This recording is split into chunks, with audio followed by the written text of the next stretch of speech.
Assalamualaikum warahmatullahi wabarakatuh. Nama saya Nadia Fidayati Siregar. Kali ini saya akan presentasi dengan tema fungsionalisme oleh tokoh Herbert Spencer.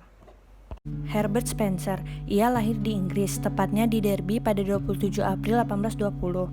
Ia adalah seorang tokoh filsuf sosiologi, evolusi, antropologi, psikologi, bahkan juga politik yang mendunia pada masanya.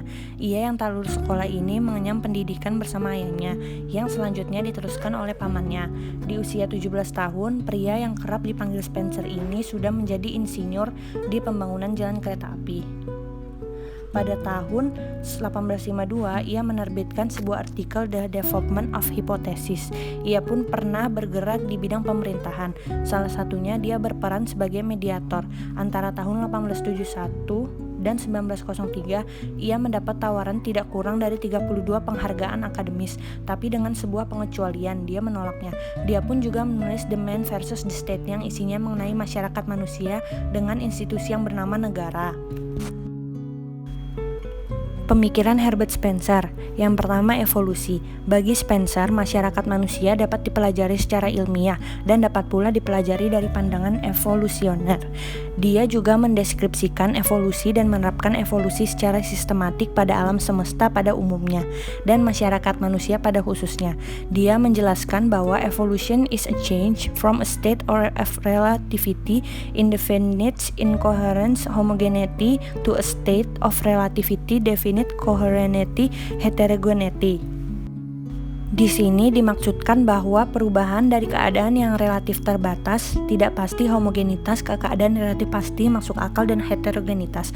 Kesimpulannya, bagi Herbert Spencer, evolusi itu di mana dari hal yang sederhana sampai menuju hal yang kompleks dan dipengaruhi oleh berbagai faktor seperti adanya seleksi alam, dilihat pula dari proses sebab akibatnya. Sosiologi. Dalam hal sosiologi, ia telah menerbitkan 3 jilid buku berjudul The Principle of Sociology. Ia berpendapat bahwa kemajuan organisme dari jenis rendah ke tinggi adalah jenis kemajuan dari keseragaman struktur. Ia juga mempertahankan pola sebab akibat dalam memandang suatu masalah, misalnya dalam kaitan dengan perilaku masyarakat manusia maupun semua hal yang berasal dari alam. Di bidang sosiologi, ia juga mengutarakan bahwa fenomena sosial tergantung dari sebagian sifat individual dan sebagian pada kekuatan individu mengikuti dengan apa yang ada di sekitarnya. Pandangan politik.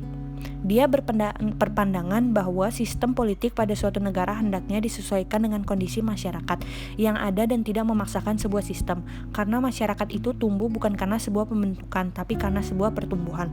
Spencer juga menghargai adanya perkembangan ekonomi dalam suatu negara dalam mempengaruhi perkembangan adat istiadat dan lembaga pemerintahan. Hal ini tidak hanya merujuk pada politik, tetapi juga sosiologi.